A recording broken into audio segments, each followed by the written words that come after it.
मंत्री हमारे बड़ी साथी डॉक्टर बी टी कल्ला साहब, शिक्षा राज्य मंत्री बहन श्रीमती जायदा खान जी, चीफ सेक्रेटरी महोदय श्रीमती उषा शर्मा जी, ACS शिक्षा पवन कुमार गोयल जी, अखिल अरोड़ा जी, कुलदीप नाका जी, गौरव गोयल जी और डायरेक्टर गौरव अग्रवाल जी, शिक्षा विभाग के समस्त अधिकारीगण, इस वीडियो कॉन्फ्रेंस जुड़े हुए तमाम कलेक्टर्स और शिक्षा अधिकारीगण, समस्त ब्लॉक से जुड़े ब्लॉक शिक्षा अधिकारीगण और शिक्षा विभाग का समस्त स्टाफ, समस्त पंचायत मुख्यालयों से जुड़े समस्त PEO और विद्यालयों के संस्था प्रधान, यूट्यूब लाइव से जुड़े शिक्षा विभाग के लगभग लाखों 3,70,000 के लगभग शिक्षकगण हैं, अधिकांश लोग जुड़े हुए हैं, ICT और अन्य माध्यमों से जुड़े लाखों विद्यार्थीगण। ये अद्भुत प्रोग्राम है और इसके लिए मैं शिक्षा विभाग को बधाई देना चाहता हूँ। राजस्थान की शिक्षा में बढ़ते कदम कार्यक्रम ये अद्भुत इसलिए भी है कि एक तरफ तो पूरे राजस्थान के हमारा जो परिवार है शिक्षा विभाग का उजड़ा हुआ है और दूसरी तरफ जो इसका उद्देश्य रखा गया है वो बहुत ही महत्वपूर्ण है, क्योंकि जिस प्रकार से कोरोना ने जो हाहाकार मचाया था पूरी दुनिया के अंदर और देश के अंदर, उसकी किसी ने कल्पना नहीं की थी कि ये भी कभी हमारे वक्त में ऐसी स्थिति बनेगी कि पूरी दुनिया एक संकट में आ जाएगी। और लॉकडाउन के माध्यम से जो हालात हुए देश के अंदर, वो भी किसी ने कल्पना नहीं की थी। वैसे तो सभी लोग प्रभावित हुए, कई लोगों की जान चली गई, कई लोग बच गए, कई लोगों को पोस्ट कोविड प्रॉब्लम हो रही है अभी तक भी, पर सबसे ज्यादा प्रभावित होने वाले छोटे बच्चे थे, क्योंकि उनका पूरा फ्यूचर सामने पड़ा, उनकी जिंदगी सामने पड़ी है। और बचपन में ही अगर बाल्यकाल में ही अगर उनके सामने संकट हो कि वो स्कूल जा नहीं पा रहे हैं और बिना शिक्षक के चाहे हम कितनी कोशिश कर लें ऑनलाइन की, परंतु वो माहौल नहीं बनता है, वो स्थिति नहीं बनती जो कि ऑफलाइन पढ़ाई से हो सकती है। और लंबे समय तक ऑनलाइन की चर्चा चलती रही। शिक्षा विभाग ने बहुत अच्छे, जैसा कि कल्ला जी और जायदा जी बता रही थी, अच्छे अनुभव प्राप्त किए, अच्छे पहल करी, परंतु टीचर्स को भी भूमिका अदा करने के लिए कहा गया। उन्होंने कोर्सेज की रिकॉर्डिंग भी करी, प्रयास पूरे किए गए शिक्षा विभाग द्वारा किस प्रकार से ऐसी स्थिति में बच्चों को नुकसान नहीं हो, इसलिए ऑनलाइन क्लासेस की तरह ही काम किया गया, करने की कोशिश की गई। पर उस वक्त का अनुभव बता रहा था कि सब बच्चे जुड़ नहीं पा रहे हैं, कई गांव में इंटरनेट नहीं होता है, कई बच्चों के साधन नहीं होते हैं, उसके अभाव में वो जुड़ नहीं पाते हैं, कई लोगों की हैबिट भी नहीं होती है। तो ये चर्चा को इसे बना हुआ था उस वक्त में भी कि भाई बच्चे जो है वो कुछ लोग जो रुचि रख के उनके परिवार के लोग जो सुविधाएं उपलब्ध करवा रहे हैं उसके कारण जुड़ पा रहे हैं और अधिकांश बच्चे जुड़ नहीं पा रहे हैं। और उनके ऊपर क्या बीत रही होगी, उनके माँ बाप पे भी और बच्चों पे भी, उसकी कल्पना अपन नहीं कर सकते हैं, इसीलिए प्रोग्राम रखा गया है। पर जो बीतती है वो खुद समझ सकता है कि वास्तव में क्या बीती है। और इसीलिए मैं शिक्षा विभाग को बधाई देना चाहूंगा कि आज आपने एक अभिनव प्रयोग राजस्थान की शिक्षा में बढ़ते कदम नाम दिया और इसके माध्यम से ब्रिज कोर्स के माध्यम से जब हमने बजट में घोषणाएं करी थी, प्रोविजन किए थे कि कोई धन की कमी नहीं आने दी जाएगी और इस काम को आगे बढ़ाइए, तो बजट की घोषणा को ही पूरा करने के लिए मैं समझता हूँ ये बहुत मेहनत करके जो ब्रिज कोर्सेज बनाए गए हैं उसके माध्यम से विभाग पूरी तरह कामयाब होगा। और एक तरफ शिक्षकों को अच्छी ट्रेनिंग दे करके और दूसरी तरफ बच्चों को उसके माध्यम से इस कोर्स करवा करके जो गैप था उसको कम करने का प्रयास करेगा। कितना कम कर पाएंगे वो डिपेंड करता है टीचर्स पर मुख्य रूप से, क्योंकि टीचर जो है, बच्चे तो नासमझ भी होते हैं, पर टीचर्स अगर उनके अभिभावकों को, जैसा कि प्रोग्राम बताया गया स्लाइड्स के अंदर, अभिभावक को जोड़ के कैसे आगे बढ़ा जाए, और टीचर ही इम्प्रेस कर सकता बच्चों को भी कि क्या महत्व है इस ब्रिज कोर्स का, जिससे कि आगे उनको तकलीफ नहीं आएगी। जब आगे वो शिक्षा प्राप्त करेंगे तो बेसिक ज्ञान जो है, जो उसे छूट गया है, उसको वो ब्रिज कोर्स के माध्यम से अगर वो पूरा कर लेता तो काफी हद तक फिर वो बच्चे बहुत इंटेलिजेंट होते हैं, प्रतिभा की कोई कमी नहीं है, और मैं समझता हूँ कि वो आगे आने वाले वक्त में उनको कमी निकलेगी।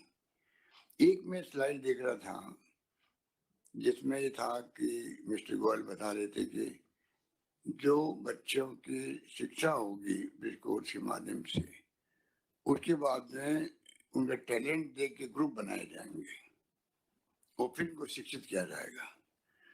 उस पर मेरा कहना है कि थोड़ा उसको आप अमेंड करें इस रूप में कि बच्चों में इन्फिनिटी कॉम्प्लेक्स नहीं आए, कि अगर आपने बच्चों को सिलेक्शन किया कि ये बच्चे अब ज्यादा आगे बढ़ गए हैं या अलग ग्रुप बनेगा इनका, फिर इनकी अलग से पढ़ाई होगी, तो बाकी बच्चों में एक कॉम्प्लेक्स आ जाता है तो फिर आगे पढ़ नहीं पाते हैं, या वो कॉम्प्लेक्स अगर घर जगह जाता है बच्चों के दिल और दिमाग के अंदर, तो वो मैं समझता हूँ कि उचित नहीं है। थोड़ा उसको आप अपने हिसाब से देखें। कोरोना काल में जो टीचर्स ने काम किया वो अद्भुत था। ये तो ठीक है शिक्षा के विभाग में, उसके अलावा भी जो जिम्मेवारी सौंपी गई, क्योंकि टीचर्स ऐसे हैं जिनको अपन इलेक्शन ड्यूटी पे भी, जनगणना में भी सब जगह लगाते हैं, और वो उनके संगठन के बाद एतराज भी करते हैं आप हम सब ये काम क्यों देते हैं, हम तुम्हारा काम तो शिक्षा का है, पढ़ाने का है, पर काम दिया जाता है। उसके लिए तो मैं समझता हूँ, मुझे पता नहीं अन्य राज्यों में क्या होता है, तो CS महोदय जो देखेंगे कि और राज्यों में क्या है और राजस्थान में हम क्या कर सकते हैं, क्या ये संभव है, क्योंकि टीचर्स की संख्या इतनी बड़ी है और उस रूप में हम लोग उनकी जिम्मेदारी देते हैं और अपना काम चला लेते हैं, तो क्या उनके बगैर ये संभव हो सकता है क्या? और अगर उनको काम में लगाया जाना है तो उनके संगठनों को विश्वास में ले हम लोग कि किस प्रकार आप अपनी ड्यूटी अंजाम दे सकते हैं शिक्षक के तौर के अलावा भी, जिससे कि गवर्नेंस में कोई तकलीफ नहीं हो। गुड गवर्नेंस भी आवश्यक है हम सबके लिए, और सरकार भी मैं समझता हूँ कि मेरे ख्याल से टीचर समुदाय ने भी, कर्मचारियों ने भी, सबने महसूस किया होगा कि वर्तमान सरकार जिस रूप में ध्यान रख रही है कर्मचारियों का, उसमें टीचर्स भी आते हैं। अब मेरे ख्याल से बहुत कम राज्यों में ऐसी स्थिति होगी देश के अंदर। जो OPS की मैं बात करूं तो वो एक ऐतिहासिक फैसला है। कल ही गृह मंत्री अमित शाह जी आए थे राजस्थान, जयपुर आए थे, तो उनको मैंने रिक्वेस्ट की कि प्रधानमंत्री से या भारत सरकार इस बारे में विचार करे कि हमने मानवीय दृष्टिकोण रख करके ओल्ड एज पेंशन लागू करी है, इसमें कोई राजनीति नहीं है, समझ लीजिए आप। राजनीति तो सती हो जाती है, अच्छे काम करते हैं तो राजनीति हो जाती है, गुड गवर्नेंस की कोई विकल्प नहीं है। पर हमने कहा उनको भी, आप जरा बात करें केंद्र सरकार में, इसको पूरा एग्जामिन करके राजस्थान सरकार ने लागू किया है। आनंद फानंद नहीं किया इसको, ओपीएस को लागू किया है मानवीय दृष्टिकोण से, कि जो हमारे लाखों कर्मचारी है, अध्यापक के सब है, और अगर उनके दिलो दिमाग में 35 साल की सर्विस में ही रहता है, पता नहीं पेंशन कितनी मिलेगी। हर आदमी को अपने बुढ़ापे की चिंता होती है, और वर्तमान समय में जो माहौल है परिवारों का, उसमें और ज्यादा चिंता होती है। उसके अंदर वो व्यक्ति सोचता है कि मैं पता नहीं शेयर मार्केट के आधार पर पेंशन की जो कल्पना की गई है, उसमें अनिश्चितता है कि कितनी पेंशन मिलेगी, तो फिर अपनी ड्यूटी को अंजाम उस रूप में नहीं दे सकता है। बहुत सोच समझ के फैसला किया। छत्तीसगढ़ ने भी कर दिया है, अन्य राज्यों में चर्चाएं चल रही है, कई राज्यों ने कमेटी बना दी है। तो केंद्र सरकार को मैं समझता हूँ कि आगे आना चाहिए। ये मैंने कहा परसों यहाँ मीटिंग के अंदर कि केंद्र सरकार आगे आए तो राज्य सरकार भी आगे आएगी। और इतना बड़ा मानवीय दृष्टिकोण है कि केंद्र को आगे बढ़ के राज्यों को विश्वास दिलाना चाहिए, कोई तकलीफ आएगी तो हम आपके साथ खड़े हैं। फाइनेंशियल वैसे तो जो राजस्थान सरकार ने, वित्त विभाग ने पूरी कैलकुलेशन करके ये हमने जो बजट में घोषणा की है, तो बहुत ही कामयाबी के साथ में इस स्कीम को लागू हम कर पाएंगे। भारत सरकार को मैं समझता हूँ कि बजाय कि वो कोई अभी जैसे वो ट्रस्ट बना हुआ है जिसके माध्यम से पैसा जमा होता गया आज तक, कर्मचारियों का भी और स्टेट गवर्नमेंट का भी, तो उनको रिलेक्टेंट है वो वापस देने के लिए राज्यों को, राजस्थान को। ये नहीं होना चाहिए, ये पैसा हमारा है, आपके ट्रस्ट में पड़ा हुआ है, हमने स्कीम लागू कर दी ओल्ड एज पेंशन, तो आपको पैसा वापस देना चाहिए। अभी जो खबर आई थी वो मैं समझता हूँ अच्छा फैसला नहीं है, उसको हम लोग दबाव देंगे। अल्टीमेटली पैसा तो मिलना ही है, आदमी तो कर मिलेगा, वो तो पैसा वो ले नहीं सकते। पर कहने का मतलब कि ऐसे बड़े डिसीजन के अंदर केंद्र सरकार की ड्यूटी है कि जो फेडरल स्ट्रक्चर हमारे देश का है, संघीय ढांचा है, उसमें राज्य सरकार और केंद्र सरकार मिलकर काम करके कामयाबी हासिल कर सकती है। उसमें पॉजिटिव रुख होना चाहिए केंद्र सरकार का, उसी रूप में उनको राज्यों को इमदाद करनी चाहिए। हालांकि सब जगह कटौती हो रही है। जो सेंट्रल स्पॉन्सर स्कीम है सीएसएस, वो कोई जमाने में 90-10 था, 80-20 थी, आज वो 60-40 हो गई, 50-50 हो गई। तो केंद्र जो कदम उठा उससे हमें तकलीफ भी हो रही है। पर शिक्षा ऐसा मुद्दा है जिसमें मैं समझता हूँ उनका है, कर्मचारियों का जो हमने फैसला किया वो है। कई हमने प्रयोग किए हैं। मैं इस मौके पर कहना चाहूंगा कि सरकार की मंशा रहेगी कि शिक्षा और स्वास्थ्य में सरकार की प्रायोरिटी रहेगी आगे भी।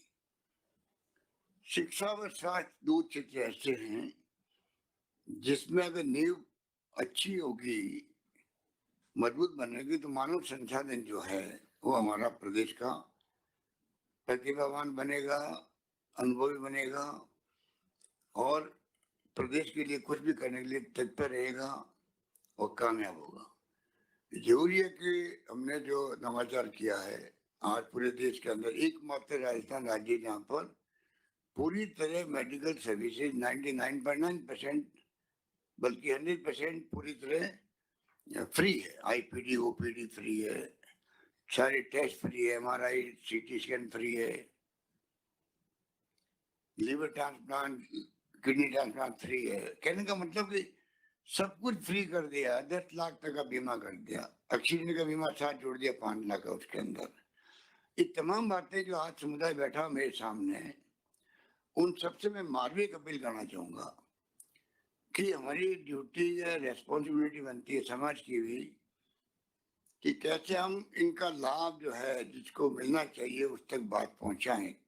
कई बार शिक्षा के अभाव में, कई बार जानकारी के अभाव में ये लाभ उस परिवार तक मिलता नहीं जिसको मिलना चाहिए।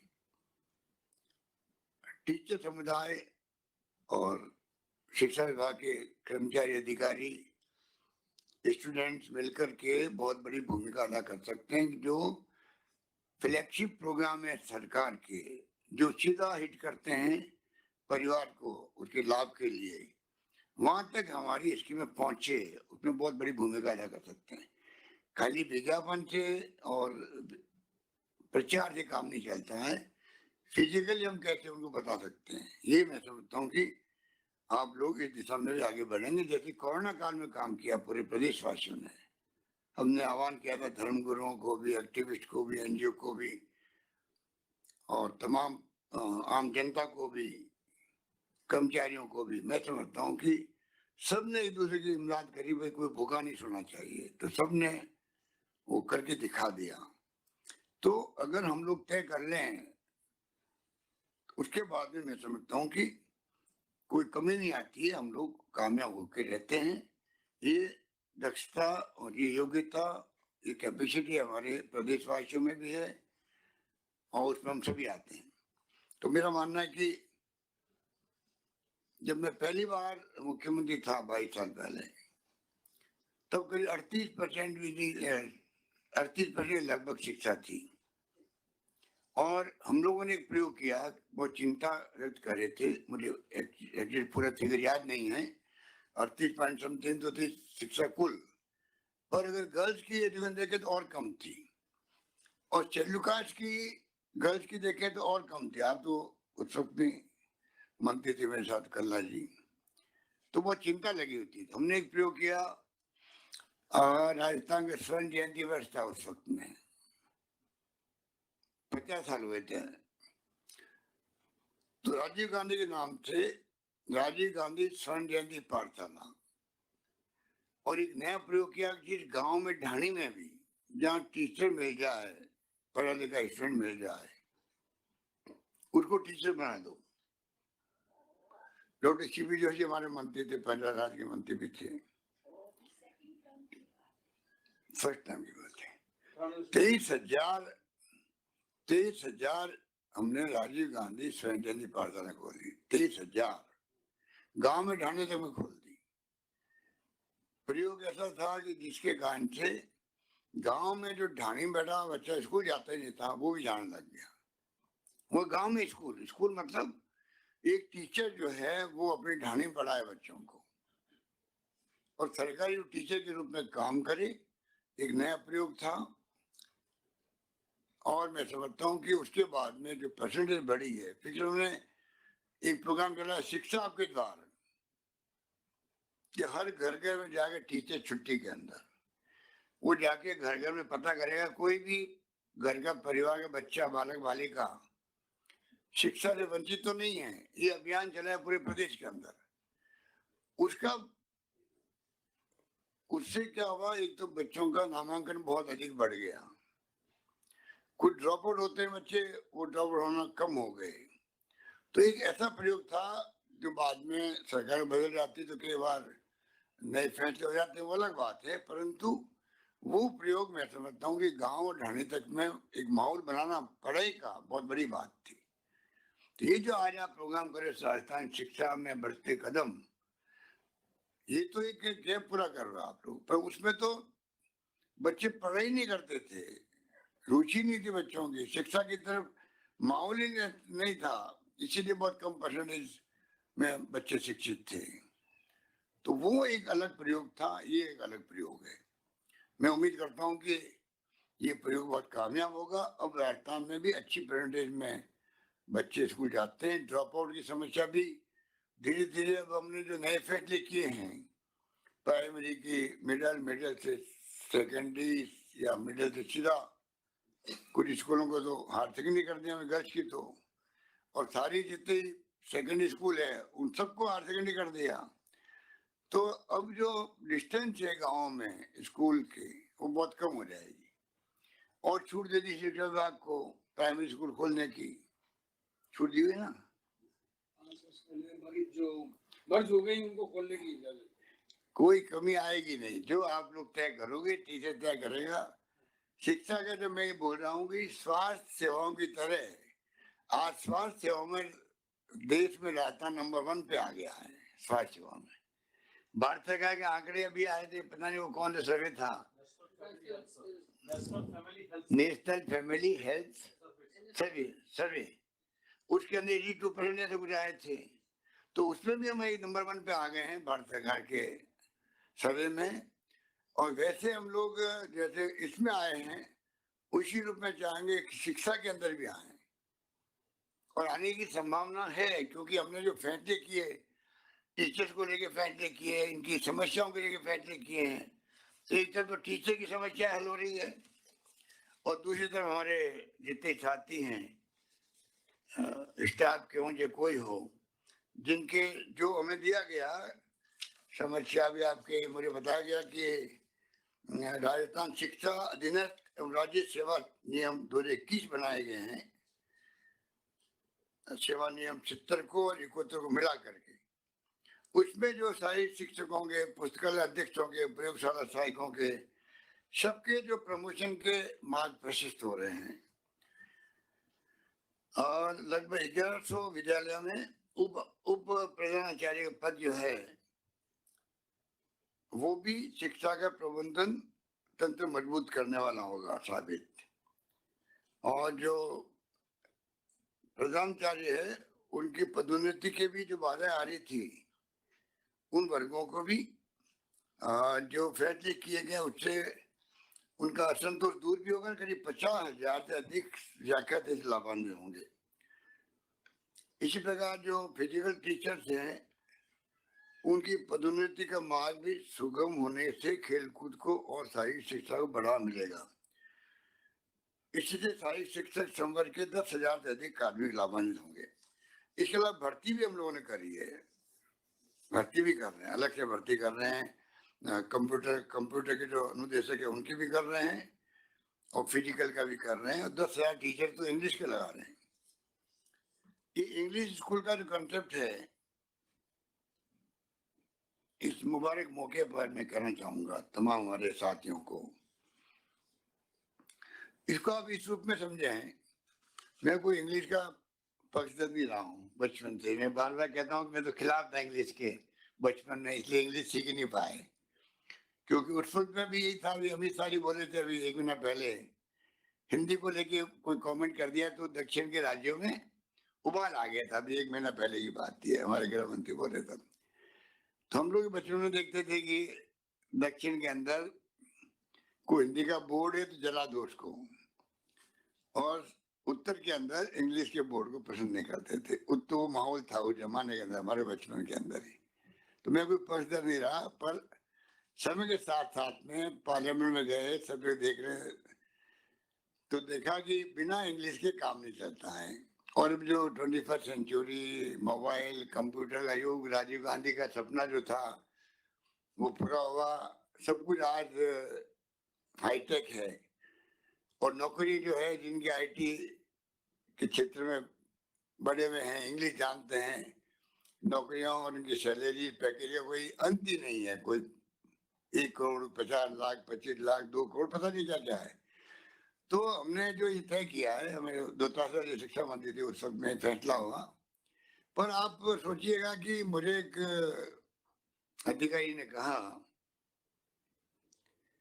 कि साहब ये इतना बड़ा क्रांतिकारी फैसला है कि 10-15 साल के बाद में गांव के बच्चे जब फ्रेंकली और फ्रेंडली इंग्लिश बोल लगेंगे, जो हिच होती है इंग्लिश बोलने में, समझ जाता है पर बोल नहीं पाता है।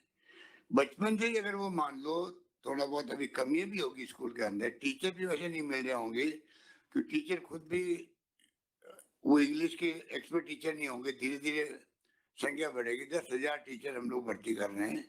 और मैं समझता हूँ टीचर में भी, और बीएड कोर्सेज के अंदर भी टीचर आएंगे कि हमें इंग्लिश की तरफ बढ़ना है, जिससे कि हमें सर्विस में भी आसानी हो जाएगी। तो मेरे ख्याल से ये अगर एक बार कामयाब हो गया प्रयोग, अभी तो 1,000-1,200 स्कूल खोली है, 2,000 का हमने घोषणा कर रखी है, और खोल देंगे स्कूल जितना आप लोग कहेंगे।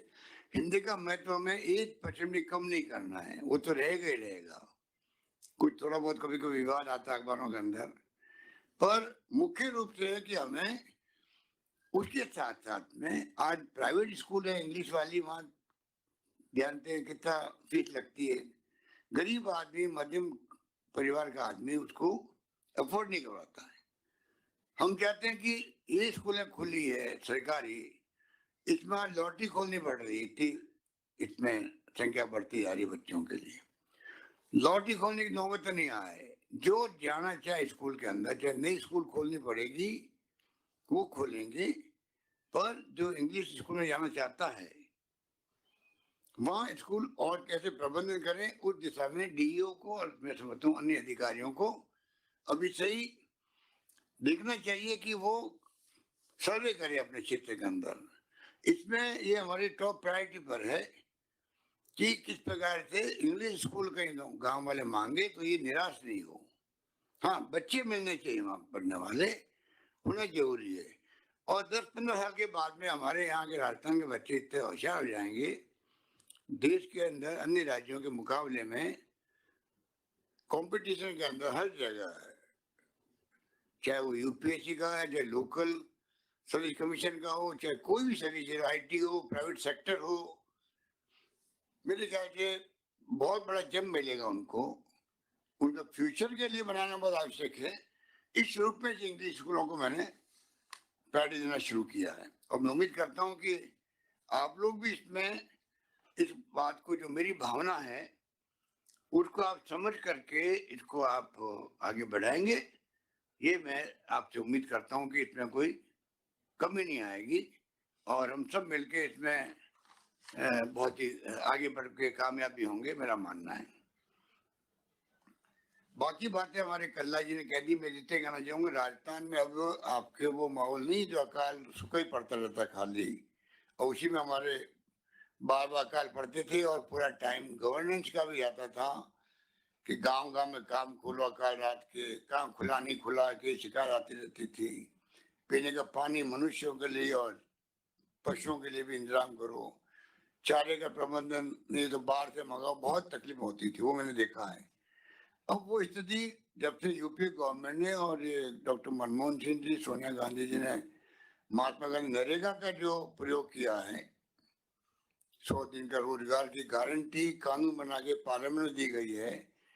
और आप सबको मालूम है कि हमारी गवर्नमेंट ने अभी इसी बजट के अंदर मैंने 100 का 125 दिन कर दिया है, बड़ा डिसीजन है ये। और शहरी रोजगार योजना भी हमने इंदिरा गांधी के नाम से लेके आए, जिसमें 100 दिन का रोजगार नरेगा की तरह होगा।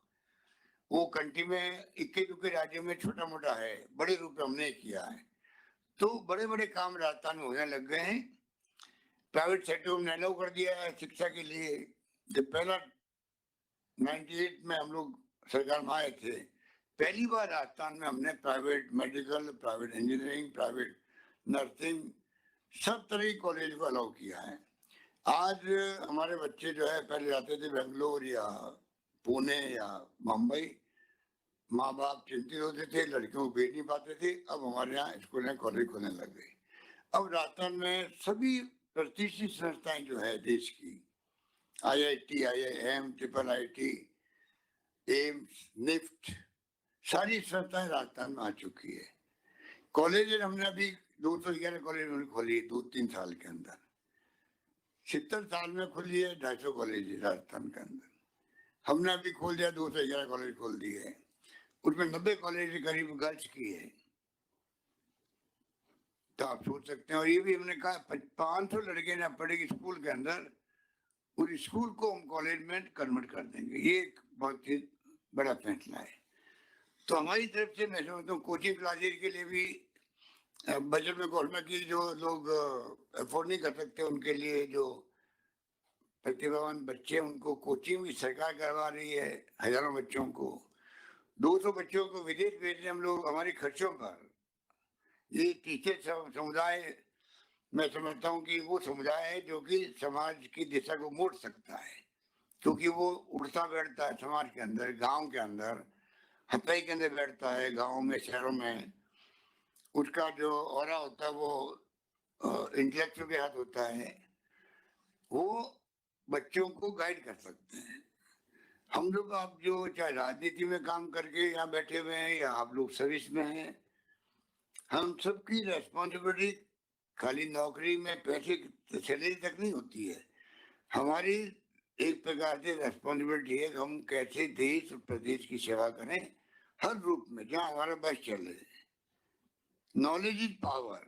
अगर हमारे पास नॉलेज है, ज्ञान है, उसको हम कैसे बांटे सोसाइटी को सर्व करने के लिए, उसमें अगर आप लोगों की भावना जुड़ेगी सबसे, और आप लोग अगर बताएंगे कि ये स्कीम सरकारों की आपको पता ही नहीं है, आपको आश्चर्य होगा 200 बच्चों को भेज रहे थे, मेरे ख्याल से एक तो जानकारी पूरी नहीं हो पाई,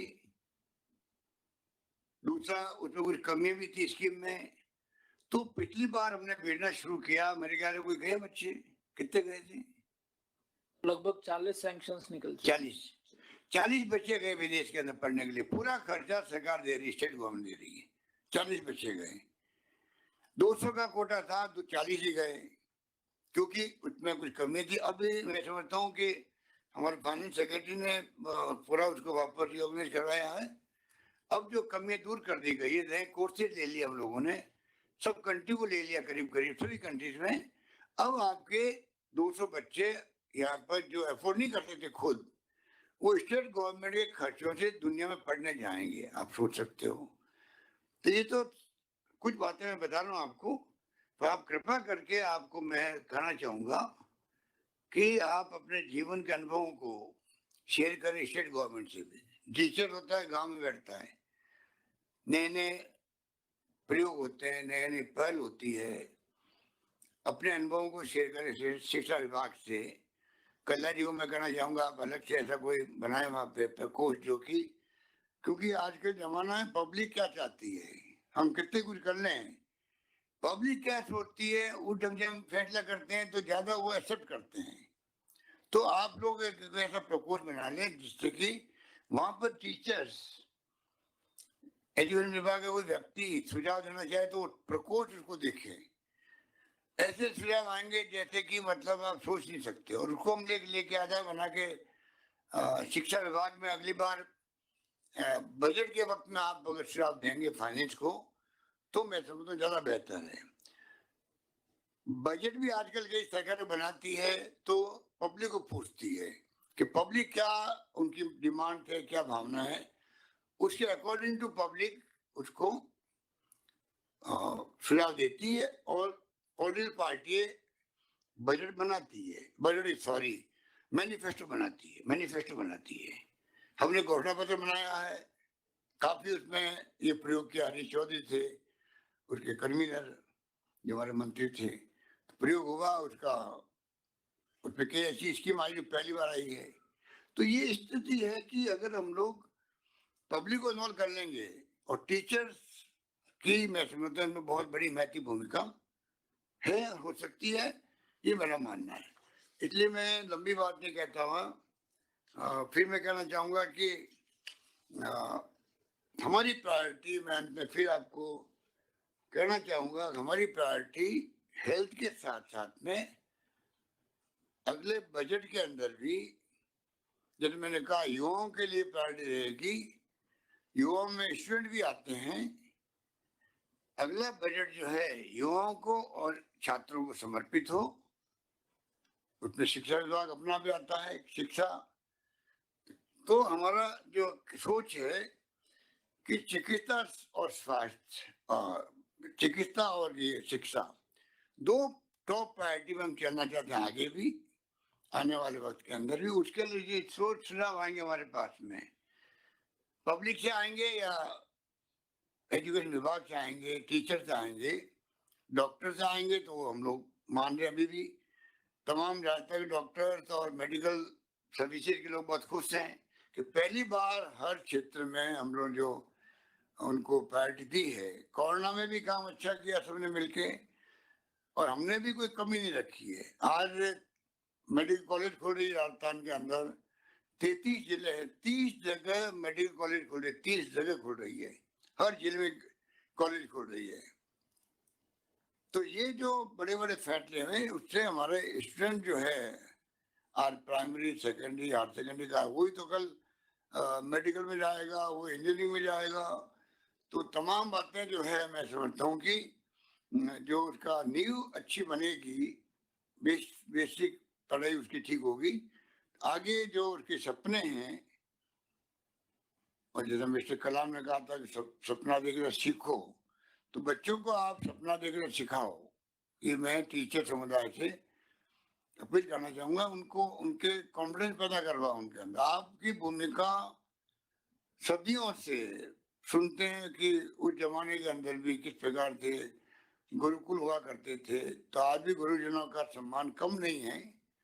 समय के साथ साथ में देश और दुनिया में देख रहे हैं हम क्या हालात हैं, बदलता जरूर है, परंतु राजस्थान हो जो हमारा मुल्क हो, हमारी अलग प्राचीन काल से अलग सभ्यता है, अलग परंपराएं हैं, अलग संस्कार है, अलग संस्कृति है। उसको लेके हम लोग आज आगे बढ़ रहे हैं, और हम चाहेंगे कि छात्रों में अच्छे संस्कार पैदा करें आप लोग। ये चुनौती है कि हमारा मुल्क एकता में अनेकता में एकता वाला मुल्क है, तो यहाँ पर अलग अलग धर्म के लोग हैं, अलग अलग जातियां हैं हजारों, अलग अलग भाषाएं हैं, बोली हजारों हैं। ऐसे मुल्क को हम लोग हमें गर्व है कि हम इस मुल्क को, जो इसका मान और सम्मान दुनिया में बना है, क्योंकि यहाँ लोकतंत्र कायम रहा, सभी धर्मों को साथ लेके चले, सभी जातियों को साथ लेके चले, और उसमें हम कामयाब हुए हैं। कई मुल्क जो हमारे साथ आजाद हुए थे, वो मुल्कों में सैनिकों के शासन हो गए, हिंसा होने लगी, कई बातें हुई। हमारे यहाँ तो इंदिरा गांधी थी प्रधानमंत्री थी, जान दी थी, पर खालिस्तानी बनने दिया, राजीव गांधी शहीद हो गए। तो आजादी के पहले और बाद में हमारे अलग तरह की एक औरा बना हुआ है, दुनिया इसका लोग मानती है। इतना बड़ा मुल्क फिर भी लोग तो जिंदा है, मजबूत है, आगे बढ़ रहा है। तो चुनौती आएगी आज भी हमारे सामने, आज भी है, आगे भी आएगी। उसका मुकाबला भी करने के लिए अच्छे संस्कार बच्चों को मिले, ये मैं आपसे अपील करता हूँ, अपनी बात समाप्त करता हूँ। धन्यवाद।